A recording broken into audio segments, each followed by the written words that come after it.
I did everything I could do to avoid sitting still enough to prepare for a talk. Mary teased me yesterday because I kept showing up back up here because it was so much fun at the Art and Soul Festival. She goes, "How's that talk coming?" Oh, yeah. Want to do it, Mary? So what do? I give Damien a really long reading, so that cuts. He read that beautifully, though, but that cuts my time. I'm so brilliant. So, actually, I'm really excited to share what I know about perfect relationship, because what it is, it's all about the one sitting next to you, okay? It's not about a relationship with your child. It could be, but it's not isolated to child or spouse or friend. It's the one next to you. That's as far as you can reach. And that is the perfect relationship. And how do we get that? How do we attain that? So I go back to studying what that means, and that perfect relationship means the oneness with God. Every prayer that we begin allows us to establish our knowing, our unifying field of our connection to the one. And that one is whatever you name it to be. That's your God. And sometimes we come together trying to fit our image of God into a package, into an understanding. But it really, that understanding of what God is to you is soul-fed. It's your quickening, it's your awakening, it's your moment of awe. And so this perfect relationship, though it extends out to the one next to you, it really is your perfect relationship to God. And that's what we've been all seeking, right? A relationship with the one. With that one that is a mystery and sometimes feels evasive when our hearts are hurting, but that perfect relationship is always a connection. Peggy spoke to it so beautifully, and I'm so glad that Peggy's back in the center, as active as she is, because she seems to be the spiritual totem for me, because every time I want to act bad, she goes, that spirit or is that ego? Whatever. But she keeps me where I want to go. And we're all doing that for one another. That is a spiritual relationship. So the one next to you, the one you're with right now, right here, nothing to fear. There's nothing to fear, and only God to know. I've heard that phrase many times, and I just love that. So last week Mary was teasing about talking about intimacy and closing the doors and locking us in as she finished her talk, and it was just such a beautiful talk. And I thought, what I'm going to mention here, I really do need to lock the doors, because it's a process that I did at a retreat and people wanted to bolt. But I won't make you do this. I just want to introduce it to you, okay, so we can relax. And I'll start by sharing the Spirit of Intimacy by Sobhanafu Somé, and she is from the African tradition. And I love what she says here about relationships in general. So she starts to say, there is a spiritual dimension to every relationship, no matter what its origins, whether it is acknowledged as spiritual or not. Two people come together because Spirit wants them together. What is important now is to look at the relationship as Spirit-driven instead of driven by the individual. And she goes on to highlight, in a relationship, there is a natural tendency for the spirits within two people to come together. When two spirits can commune and really share at the deepest level without having the mind interfere, the two people are bonded in a very strong, sincere, and loving way. When spirit is taken away, then we let our ego take care of the relationship problems, or simply overshadow them in order for us to feel good. As a result, we may think that we are in control of ourselves in our relationships, but in fact, we are not. as we are bound to find out when things start to fall apart. So this is a beautiful book from the ancient African teachings on the way of relationships, and it's filled with pearls of wisdom. And I've taken some of her wisdom and put it into wedding vows because I found it so incredibly precious. So I wanted to start there, just recognizing this container of relationship. And I know for myself why this is so important. When my heart contracts, I think around another person, I will think that something might be wrong with them, or I'm trying to protect myself. But it really is my soul asking me to listen. I need to pay attention to those moments when my heart squeezes to say, my dear one, listen. Listen to who is before you. There is a message here. And it's not easy to do because sometimes we want to follow an old way, an old pattern of moping or shutting down or trying to be right, and all of those other things that we're trying to polish this mirror of the soul, a mirror of the heart. This is our work. This is why we come to classes and to hear messages, to find that way where the heart contracts just, ever so briefly, and then it opens back up to the one that is with you, whoever it is. Because God is, we connect with that at the very beginning of every prayer, of every dialogue with that one, and it's the one that you name as yours. And you feel that conduit, that connection, and that God seed, that God self is in everyone around you, right? So this is the moment where if the contraction happens, we say, I have some work here. Let me pause and not speak a harsh word until I really understand what the soul call, what the God call is here for me. And so the practice that I ran across was studying some of Rumi's work. It's a spiritual practice of Rumi's. And he launches into this. It was a secret practice, so to speak, because you didn't know quite where it was coming from. And this is back in the century of 1244. Rumi found his sacred friend, Shams.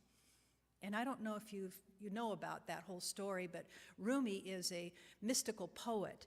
And oftentimes you will hear his poetry, because sometimes you can only describe this glory of the one through poetry. Through this mystical longing of the heart, it will speak. And then you put it into poetic words in trying to make sense of it, because it's so hard to relate what God is from the dimension of just the mind, because it's so much of the heart that is evolving. So Rumi and Shams met. Rumi was already a great scholar of the spiritual way, and yet Shams came into his life as his teacher, and Shams turned the world of Rumi upside down. And Shams was known in his walk in life at that time as the divine trickster. And he did not even try to endear himself to anyone. And he complained loudly and bitterly. So it doesn't seem like he would be like, hey, I want to be your friend, you're bitterly complaining loudly. It's not the kind of person that you would just assume but there you see, he would be the divine trickster, because if that contracted your heart and you shut him down, you just shut off spirit. You just shut off the one. But Rumi recognized that and was taken by him. And Shams really had no students of his own, because he would just walk in and do his thing and walk away. He never had any followers. But then when those two met, there was something that connected as they looked eye to eye, soul to soul. Now, this is the place where I did this in the retreat, because I took this gazing practice and I said, you're going to sit with one another. and you're going to gaze into each other's eyes. First I had down 15, and Andrea said, no. They won't do it for 15. I said, okay, 10. She goes, no 5, no 4, no 3, no 2, no 1, And I said, it's really important to get beyond the whole practice is to get beyond the human eye and see the spiritual eye, the spiritual unity, to look with the soul eye. And so of course, I read the book, so I knew what I was talking about. Not. Because we did it first up at a women's retreat up in Bellingham. Oh, God. There was psychotic breakdowns and all kind of wailing, and I'm thinking, oh, okay, I see what she meant. We're not quite ready for this. I could see why Shams and Rumi went behind closed doors. But what they went behind closed doors, and they hid away for months at a time. And Rumi's followers were just like, what's going on back there? But they had developed this practice, the spiritual practice together of the deep gaze.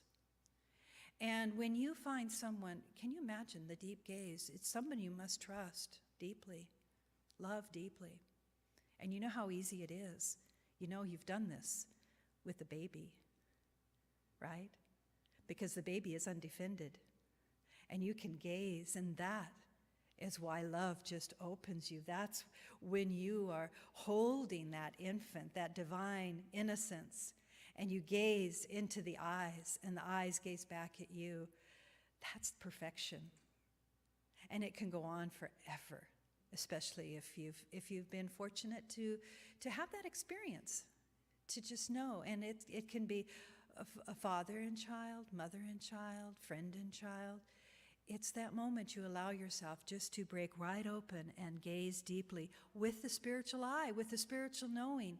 And if you use that as a practice, and I can just see you guys all grabbing babies in town. Oh, that religious sect is now out there grabbing babies and just, may I look at you?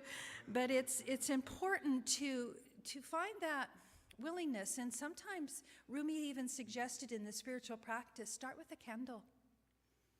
Start with gazing at the candle and practice being used to seeing the light there. We speak of the spiritual light. Sometimes we speak of things that we long to experience ourselves. That spiritual light. And I'm talking about Vivekananda at 10:30 service, so I want to make sure I stay on Rumi. But one of the things about Vivekananda, he was one of the first yogis that brought yoga, the Vedanta teachings to America in the 1890s. And it was his soul's journey. It was his calling. But his youth, as a young child, he said he couldn't stop playing with the light when he closed his eyes. He couldn't stop playing with it. He just thought, wow. And then when he got into meditation and the light was just instantaneous, he thought there's something here. And then he started to just walk in the light. And it's just such a fascinating story of entertaining the light in a candle, as I return to the story of Rumi. Entertaining that light. So this is the thing with this gaze practice work, is you sit in community with the other, and you look deeply into the eyes, the soul, the mirror of the other, and you just sit. And pretty soon, the body disappears, and you're looking into the soul eye, which is a mystical spiritual place that resides, and you've heard in all scriptures, when you're in that place, thine eye be single. In the Bible, it speaks of that. And we speak in many traditions, the third eye, that place of wisdom. And so we try to name it with our mind. We try to pull it, this incredible concept, and then you try to pull it in and you try to hold it here. And so this is what you gaze into. You're gazing into the eyes, the beloved. And pretty soon you're lost. Pretty soon your eyes can shift from eye to eye. Pretty soon it just becomes the gaze itself. You're still aware of everything around you, but the gaze, the spiritual gaze, is so penetrating. And you know what happens there? And this is what Rumi and Shams discovered, was all life experiences were revealed almost as if the whole storyline just swept across the forehead and they were reading this person's life and experience. They became one by immersing themselves in this perfect relationship of the divine. As they met soul to soul, heart to heart, they became that unified field of love and oneness. That divine seeing. And so some of the ladies got that, even in the shortened time we had it. They really got it. Tears would fall, but they saw each other in a whole different way. Sometimes even the faces would change. Sometimes as they gazed, the person would turn to look like a priest with the garments on, and all of these things would happen. It was very magical.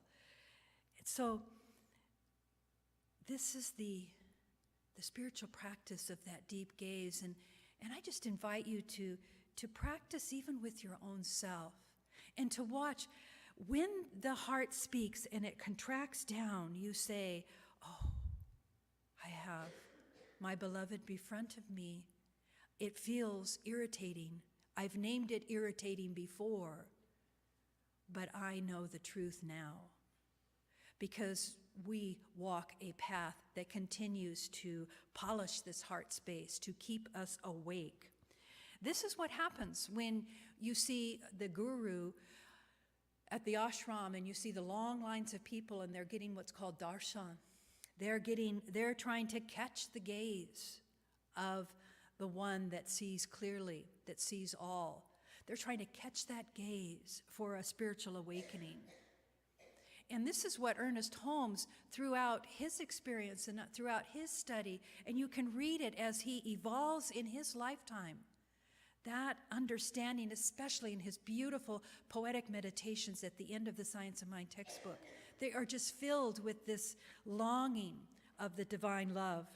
So this darshan, this moment of catching the gaze, you are trying to witness that blinding light channeled from that one that knows into you, so you have that field. That's what the disciples with Jesus, this is what every spiritual teacher has mastered.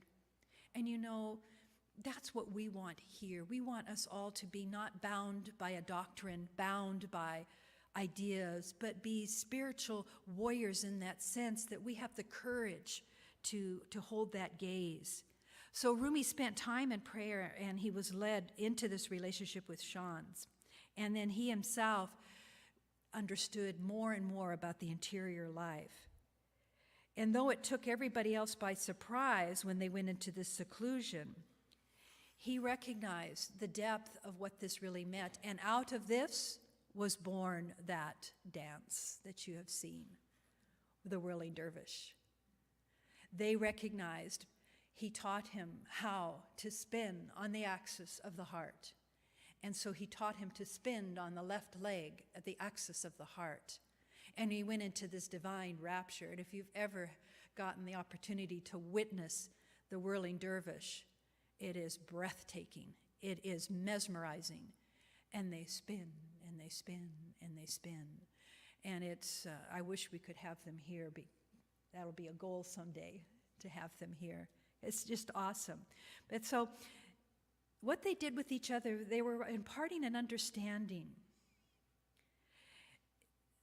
that the soul is something that you should be at ease with, not afraid of.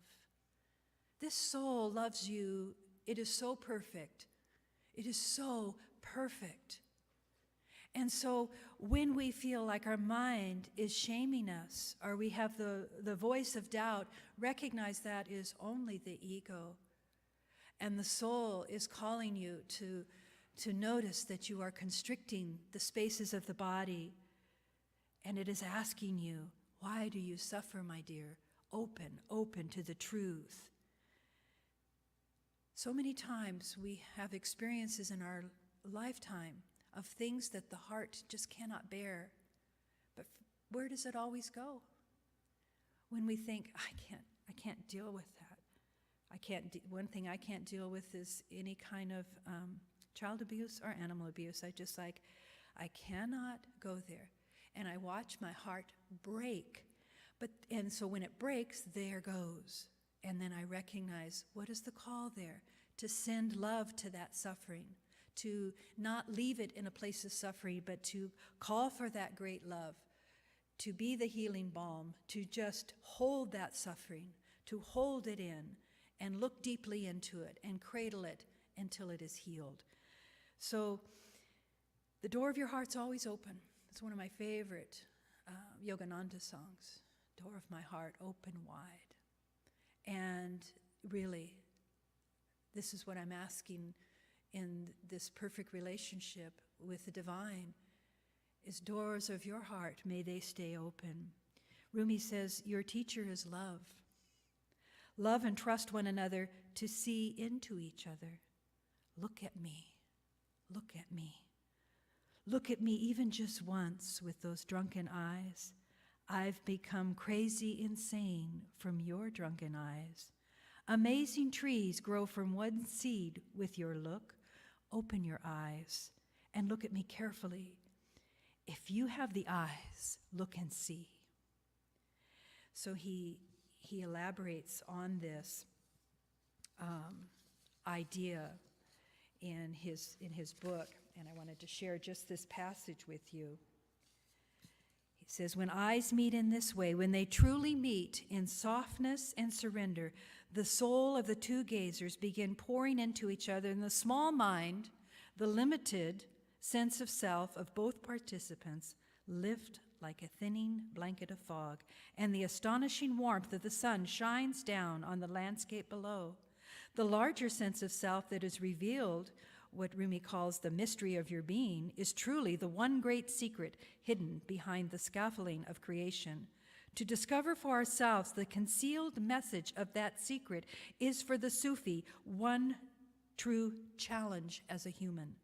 The cold and hardened sorrows of our heart start to melt just like ice that is exposed to the heat of the sun, and we begin to participate in the watery play of the creative life force itself.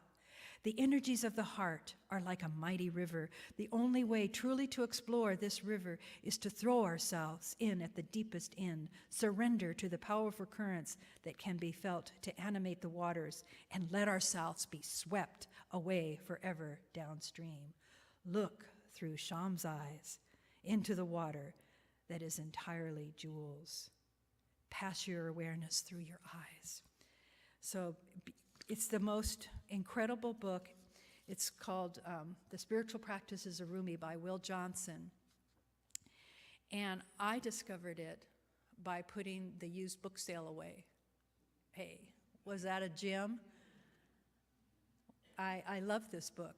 I have worn the pages out trying to really understand the depth of his practice, of that invitation of spiritual knowing. So the only way to understand, Rumi says, is to dive in to this mystery itself.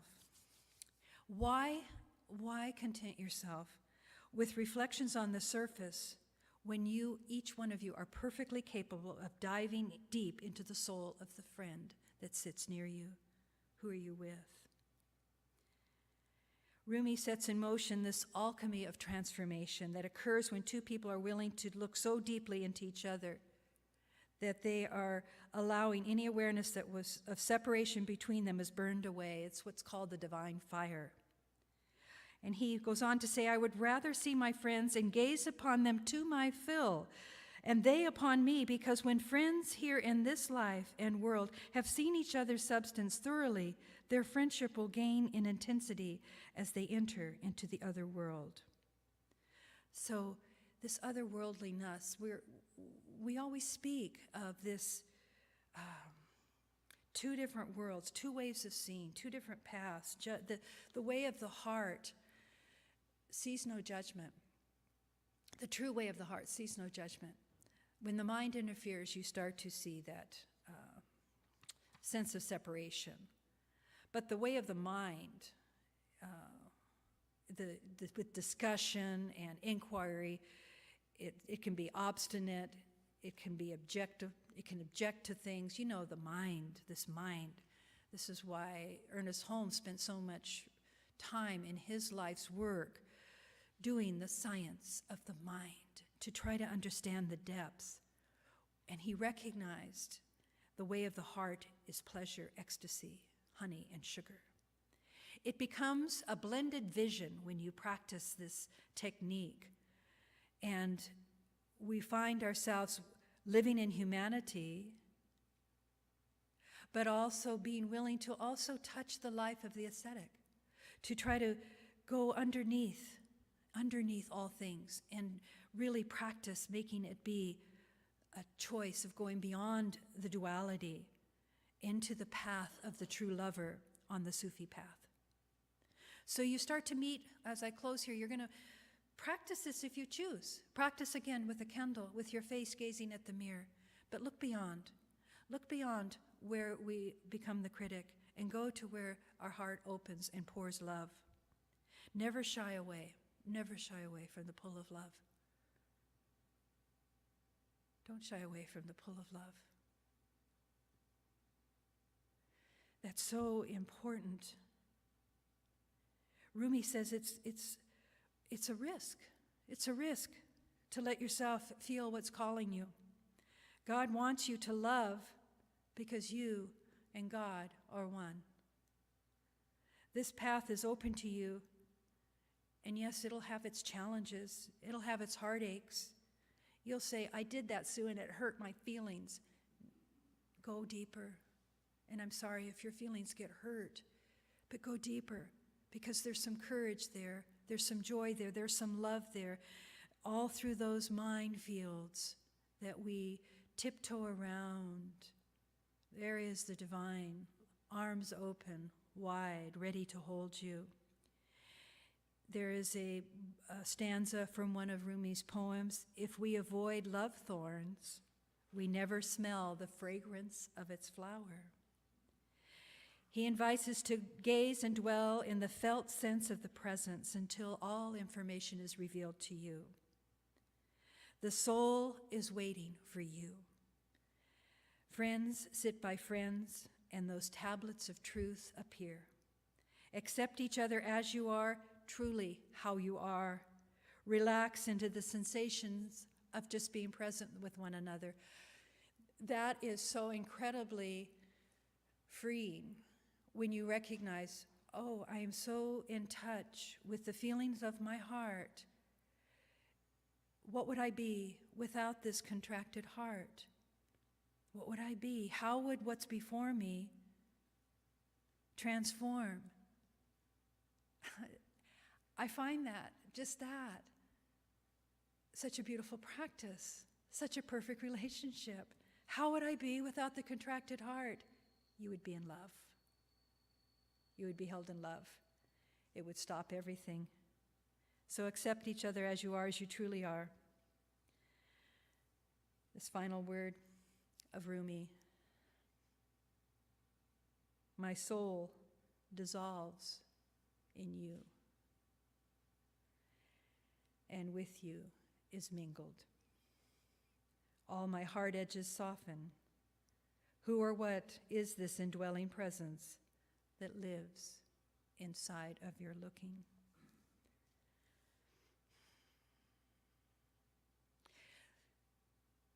The words of these poetic mystics who knew love at a depth, and I know many of you have had those experiences of that true love. So take it in your hearts.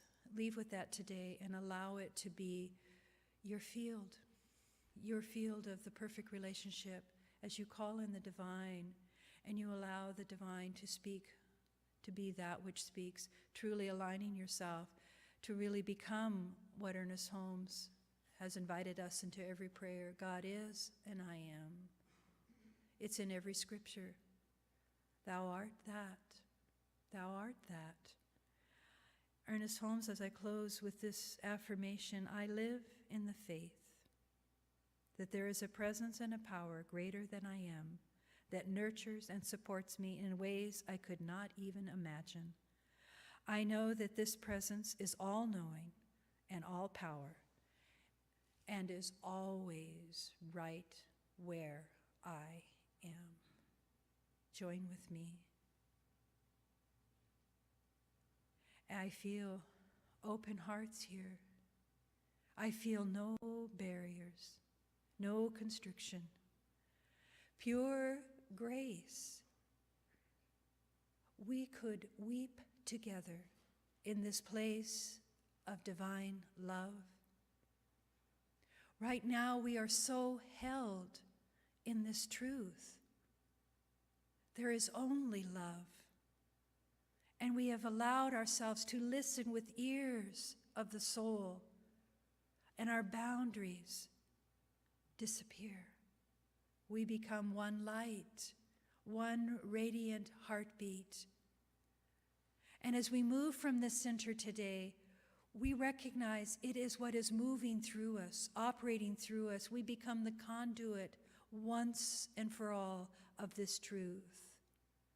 So I give thanks for the willing ears to listen, for the courage it takes to sit with another and to gaze deeply until the soul to soul discovers the absolute truth. It's love.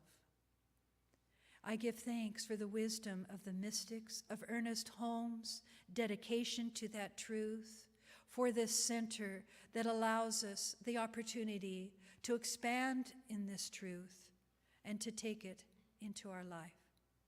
Thank you, God, for this opportunity to stand in truth, and so it is. Thank you for listening.